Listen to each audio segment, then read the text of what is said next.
de Política y Economía. Rosendo, muy buenas noches, ¿cómo está? ¿Qué tal, José? Gracias por llamarme. Bueno, siempre es interesante hablar con usted. Una noche con bastantes particularidades. Recién Julieta Nassau nos contaba cómo viene, cómo se está delineando lo que ocurre en México. En un ratito vamos a hablar de lo que pasó en El Salvador con Bukele. Y mientras tanto, en la Argentina, ¿a qué se enfrenta el presidente Milei? Mira, yo creo que se enfrenta a los 6 meses. ¿Qué pasa? 6 meses es un primer periodo que permite evaluar un gobierno, y yo creo que el punto de la política que queda por delante, bueno, es cómo articular la gobernabilidad con un oficialismo que no termina de delinear su coalición de gobierno, en una posición que aparece también dividida. La designación de Franco como jefe de gabinete muestra que el gobierno empieza a reconocer que la política existe y que la política es necesaria. Pero viene por delante un periodo difícil, no todo va a ser fácil, ¿no es cierto? Habrá que ver ahora qué pasa en el Senado, después en diputados, etcétera. Hablando de este contexto, Rosendo, y también de la aparición, recién mostrábamos del gobernador de la provincia de Buenos Aires con muy alto perfil respecto de situaciones económicas. ¿Usted ve que se está planteando ya como un antagonismo entre ambos, digo, el presidente de la Nación y por un lado el gobernador, de cara a los próximos años?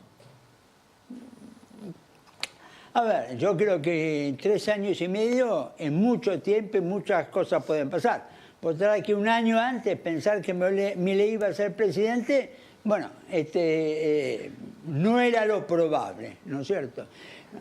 Pero acá yo creo que te diría, yo creo que el peronismo tiene que resolver un tema de liderazgo. Es decir, el peronismo previamente a la candidatura está Kicillof, la Cámpora, Cristina, gobernadores. Me parece que primero el peronismo va a tener que resolver su liderazgo y ver los ajustes ideológicos que tendrá que hacer por los cambios que se han producido. El gran problema del peronismo hoy es la unidad, más que las candidaturas. Algunos dicen, ¿y Kicillof no será el candidato del peronismo? Puede ser. Algunos dicen, Lustó no es el que se prepara para opositor. Y si yo te diera un nombre, alguien para mirar hacia adelante, el gobernador de Chubut. Es decir, esto está abierto, ¿no es cierto? Y pueden aparecer nombres que hoy no consideramos. Ignacio Torres, alias Nachito, cuando lo llamaba despectivamente el presidente de la Nación. ¿Sabe, Rosendo? Le voy a preguntar aquí a la mesa, ¿son diestros o zurdos? Diestro. ¿Diestro? Diestra. Zurda. ¿Zurda? Mire usted, castellano. ¿Zurda o diestra? Bueno, no. ¿Ambidiestras usted? Más o menos. Usted juega todas las ligas siempre distintas. Bueno, veamos la guerra de los zurdos. Mirá, dale. Va diciendo uno por ahí que somos los zurdos. Los zurdos. Y seguro que le parece una gran ocurrencia. Sí, yo soy zurda. Claro que lo soy. Zurda no, muy zurda. Porque con esta mano, con la izquierda, voy a votar por la igualdad de derechos. Y por una Europa más unida. Y por supuesto, la zurda para conquistar la paz. En Palestina y en Ucrania. Con la zurda voy a votar por una Europa feminista. Y votar también con la zurda por una Europa verde. La zurda, esta, para defender la sanidad pública y la convivencia. Y por una educación para todas y todos. Zurdo, sí. Porque hay que tener mucha mano izquierda para conseguir 140.000 millones de euros de los fondos de recuperación para España. Porque con la zurda vamos a ganar a la internacional de ultraderecha. A todos esos reaccionarios y vendepatrias que ponen en peligro la democracia en Europa. Así que ya lo sabes, el 9 de junio, todos a votar con la zurda. Vota PSOE. Porque cuanto más zurdas y zurdos seamos, menos ultraderecha y más Europa.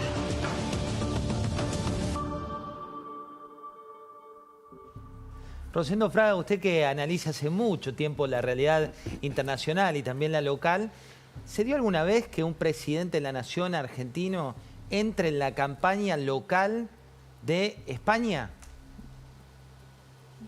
A ver, yo creo que Milei es una figura hoy política global.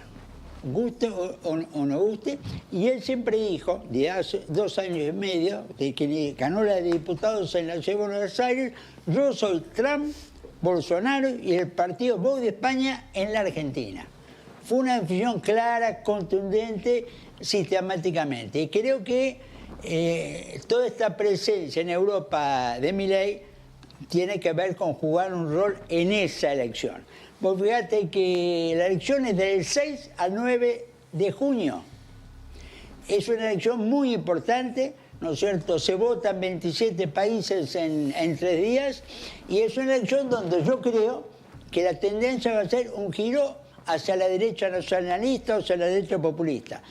Y yo creo que Milei tiene eso en vista por delante. Bueno, hay un punto, María, en términos de economía, ¿no? En esto que se está discutiendo, más allá de zurdo o diestro conceptualmente, el mundo tiene esta dicotomía, ¿no? Si un Estado intervencionista, como el que está planteando en este caso hoy Pedro Sánchez, y un Estado que vaya al mínimo posible, como el que plantea Milei. ¿Cuál es tu análisis respecto de cómo juega la economía en esta batalla política? Bueno, yo creo que hay algo global, pero en Argentina, cuando uno empieza a mirar, la verdad es que todavía estamos en jardín de infantes en discutir cosas que no se discuten en otras partes del mundo. Entonces creo que cuando Milei habla de Estado mínimo, igual todavía falta muchísimo para discutir el tamaño del Estado, porque el Estado se ha sobredimensionado de una historia que, con distintas miradas, ¿no? de izquierda, derecha, etcétera, gobiernos democráticos o no, el Estado pesaba 25 puntos del PBI, o sea, el gasto consolidado de todos los niveles de gobierno empezó a partir de 2004 en adelante a crecer y pesa más de 40 puntos del PBI. Entonces creo que la meta, uno de los puntos del Pacto de Mayo, es el equilibrio fiscal, que es muy importante, y el segundo es empezar a que el Estado vuelva a ese nivel histórico. Entonces creo que para que el Estado desaparezca falta muchísimo en Argentina. Creo que lo que sí es buena es instalar la discusión de qué queremos que haga el Estado, qué rol va a tener que jugar y cada nivel de gobierno, para qué va a recaudar y qué va a hacer, porque ahora hay una superposición enorme de funciones y de gastos que tienen que ir haciendo o que los municipios toman de la provincia o la provincia toma de lo que no hace la nación, una cantidad de impuestos gigantescos que se ha multiplicado y un Estado que al final dice que hace todo y no brinda nada, ¿no? La calidad de la educación ha caído, la calidad de la salud, y no es que se gasta poco, se gasta mucho, se gasta mal. Entonces creo que esa discusión en Argentina es la que va. Y en el mundo, o tal vez en Europa y en España en particular, hay un cuestionamiento más allá de si era centro-izquierda o centro-derecha, que la Unión Europea, que requiere que muchas instituciones, se ha ido sobredimensionando, e incluso el manejo de la pandemia en el mundo también genera una discusión de algunos funcionarios les encantó, se enamoraron del control, creen que tiene más información que las personas individuales. Entonces discutir hasta dónde los estados o los supraestados pueden decidir y hasta dónde tiene que haber, incluso dentro de Europa, decisión de cada país ciertas cosas, o sea, no perder la identidad. Entonces la discusión entre, bueno, acepto inmigrantes, pero ¿cómo los incorporo? O sea, son muchas discusiones que en Europa tienen todo este tema también muy profundo. Y es el cuestionamiento, porque cuando uno mira los resultados, el mundo empezó a crecer menos. La inflación que estaba totalmente vencida en el mundo, que están lejos de las tasas de inflación nuestras, ¿no? Pero hoy hay una discusión con respecto a que hay más inflación, a que los gobiernos han tenido más déficit y que en definitiva los resultados económicos no son los que eran hace una década atrás. Entonces, sí, hay un punto ahí. Y eso me sirve para preguntarle, antes de despedirlo a Rosendo, el tema de cuánto pesa la economía en el futuro político de Milei. Digo, cuán importante es que siga mostrando esta tendencia de inflación decreciente, y por otro lado, ¿qué análisis hace usted de la palabra esperanza que hoy prima en todas las encuestas de consultoras más afines al gobierno y también de más críticos como Temperatura de la Sociedad? Rosendo. A ver, primero, yo creo que ahí, en la mitad que está con Milei, esperanza. Pero en la mitad que no está con Milei, hay paciencia también, ¿no es cierto? ¿Y cuánto dure? Ahora, la inflación baja sobre niveles muy altos, pero el desempleo empieza a surgir como la nueva demanda. Es decir, lo que el gobierno va a tener que asumir es que aún logrando ciertos resultados en inflación, empieza a surgir una nueva demanda, que es el desempleo. Este juego entre baja inflación y desempleo es el desafío para el gobierno en materia económica en el segundo semestre. Rosendo, muy buenas noches, gracias por recibirnos en su casa. No, gracias. Hablábamos recién de lo que está pasando localmente, contaba la vicegobernadora de Santa Fe, esta cárcel, que son 27.000 millones de pesos que se van a invertir. 107.000. 107.000 millones de pesos que se van a invertir. Julieta, vos fuiste y produjiste un documental con todo el equipo de documentales de La Nación sobre lo que pasa hoy, ¿dónde? En El Salvador, ayer justamente estuvimos viendo la asunción de Bukele para su segundo mandato. Estuvo Javier Milei allí en El Salvador siendo parte de esa ceremonia.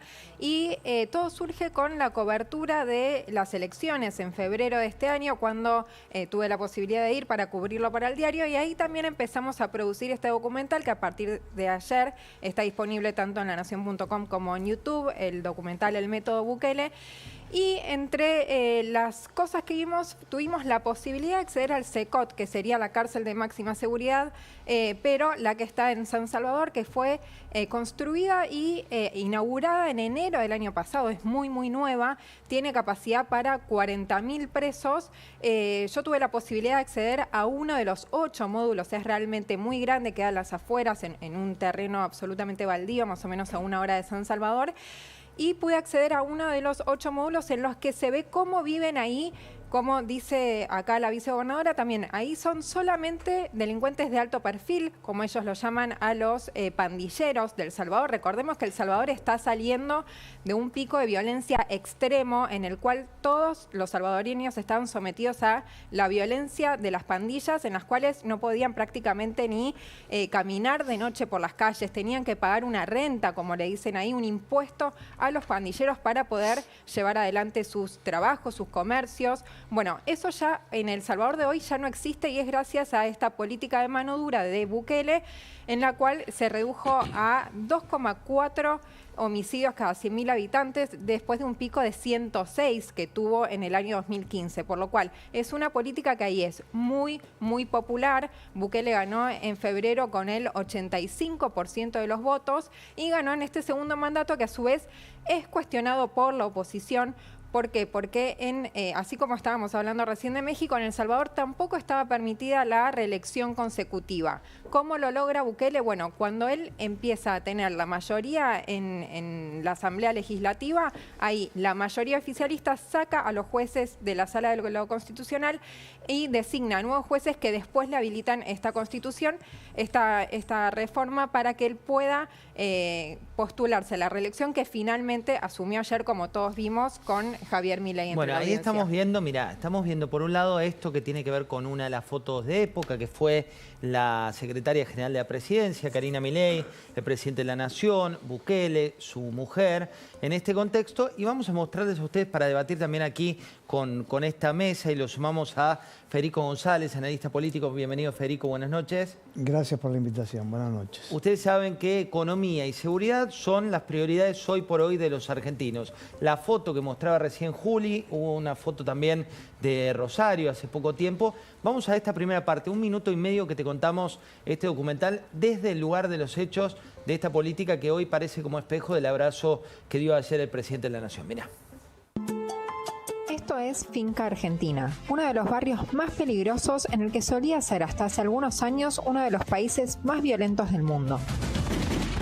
Uno no podía entrar en vehículo, o sea, ellos miraban adentro quienes iban y si a ellos les parecía podía entrar y si no, no. Ellos tienen 2 cosas, los descuartizan, los queman y los entierran vivos. Era un infierno. Antes no podíamos llegar ni a las 10 de la noche porque al llegar a nuestra casa estaba el grupo de pandilleros a pedirnos dinero o algo. El Salvador es un pequeño país de América Central, más chico que la provincia de Tucumán, que durante años estuvo relegado al mapa regional. Aquí, donde viven más de 6 millones de personas, llegó a haber más de 100 asesinatos cada 100.000 habitantes, una de las tasas más altas del mundo. En la Argentina, por ejemplo, esa tasa es de 4,6 homicidios cada 100.000 habitantes. Pero eso cambió. Ahora, en Finca Argentina y en muchísimos barrios de El Salvador donde la violencia era moneda corriente, se sienten más seguros. Hoy se puede andar a cualquier hora de la noche, en cualquier colonia. Antes no se podía.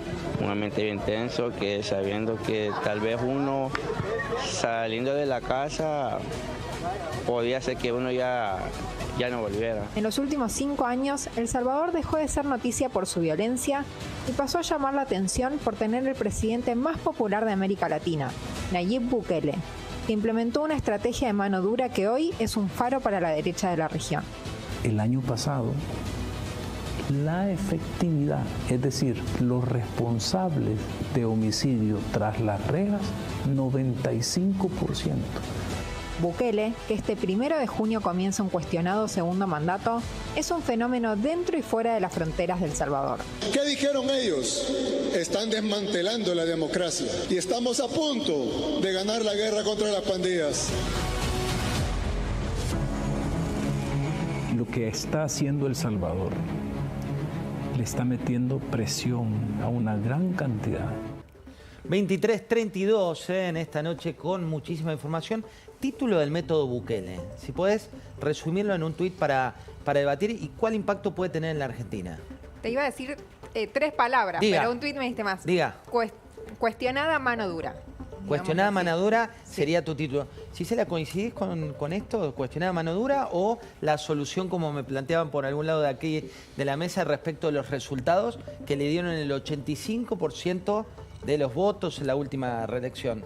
Sacaría el cuestionada, ¿no? Me parece que no hay que tener ningún reparo con aquellos que, por ejemplo, en nuestra provincia ejercen un narcoterrorismo y son terroristas, que nos llevaron a las situaciones que nos llevaron. Yo no tengo ningún reparo y nosotros cambiamos la ley para poder hoy tener alto perfil en la provincia de Santa Fe, pero también porque creemos que la justicia tiene que ser totalmente cierta sobre estos lugares y nosotros tenemos que sacar de lleno el narcotráfico de nuestra provincia. Entonces, yo no cuestiono la mano dura, yo creo que es el único camino. Sí digo, y coincido un poco con lo que decía Bukele en este mandato, que ahora, una vez que uno logra con fuerza y con seguridad y con cárcel pacificar, tiene que hacer una gran inversión social. Y Bukele lo decía cuando dice, bueno, ahora el Estado tiene que ser mejor que el privado. Creo que ese también es el desafío, ¿no? No es solo fuerza, no es solo seguridad, sino también qué hacemos en la inclusión social y en la oportunidad de muchas personas que hace muchos años y muchas generaciones que viven y están rodeadas del narcotráfico. Y en mi provincia hay mujeres, por ejemplo, de las cuales yo hablo mucho, porque digo, son mujeres que quedaron atrapadas a la venta de drogas, al marido que está preso, a los hijos que son los soldaditos, y por eso yo exijo la baja imputabilidad, porque creo que hay que salvarlos, porque si no siguen siendo rehenes de estos tipos que son narcos que van, los buscan y los amenazan. Y por eso yo digo, salvemos a los pibes bajando la imputabilidad. ¿A 13, como dicen ahora? Y bueno, yo entre 14 y 13 creo que está bien, porque creo que sería una forma de que a los chicos no los agarren, los podamos salvar. Y el Estado tiene que estar, y el Estado tiene que estar al lado, presente, invirtiendo. Tenés que hacerlo. Juli, querías aclarar algo. Sí, para explicar el cuestionada, porque obviamente, e insisto, el nivel de popularidad tiene que ver justamente con la efectividad de este régimen de excepción que se ve en las calles. La gente puede salir más tranquila, puede trabajar de otra manera, socializar de otra manera, eso sin dudas. Pero también lo que ha sucedido, y he tenido la posibilidad de ir, por ejemplo, a marchas, hablando de mujeres, de madres desesperadas porque tienen a hijos, hermanos, hijas también, porque no son solo hombres, que están detenidos sin pruebas en su contra, porque ahora con el régimen de excepción se pueden llevar a cabo capturas sin necesidad de tener una orden. Y también en el documental es muy interesante porque tenemos el testimonio de una mujer que estuvo presa 13 meses hasta que finalmente salió y cuenta cómo se vive adentro de los penales este régimen de excepción, cuando, si bien hay muchos pandilleros que están en las cárceles y gracias a eso se redujo la tasa de criminalidad, también se habla de detenciones masivas y hay reportes de organismos que hablan de torturas y malos tratos e incluso más de 200 muertes dentro de los penales. Maxi, Federico, voy a mostrarles un testimonio y vuelvo con ustedes para que analicen esto que es un tema de fondo en la Argentina en términos de preocupaciones y de lo que viene. Mirá. Nosotros hemos sido víctimas de las pandillas. Mis 2 hijos tuvieron que salir del país por amenazas y solo se quedó él conmigo y ahora el gobierno me lo ha quitado. cuando ellos se mueren, solo la funeraria mandan a que le avise al familiar, ¿no? Y porque no ponen la cara a ellos. Uno tiene que poner su cara, como yo la ando poniendo aquí por mi hijo. Maxi, este debate que es de fondo y a juzgar por los comentarios y demás, muy sensible a todos los argentinos, ¿qué te genera? A ver, lo primero que diría es que es importante el fondo, pero también la forma. Guarda con esto. Digamos, porque si no relativizamos algunas cuestiones que me parecen que son significativas, que por supuesto... ¿A qué te referís? Lucha frontal contra el narcotráfico. Ok. Pero no es traspolable El Salvador a la Argentina, porque en la Argentina también no tenemos ves que hablar... aplicable el método Bukele. No, en la Argentina también tenemos que hablar de la complicidad del sistema político para con el narcotráfico y las herramientas legales que hoy faltan. Esto hay que decirlo, porque si no es relativizar, José, algunas cuestiones que son importantes. Ese es el fondo, es la lucha frontal contra el narcotráfico y la connivencia de sectores políticos y empresarios que lo hicieron en Santa Fe y lo hacen en la provincia de Buenos Aires, sí. Y la forma y el fondo son importantes, porque si no vamos a relativizar algunas cuestiones y que nos pueden llevar a un sendero peligroso. Federico, ¿qué le pide la sociedad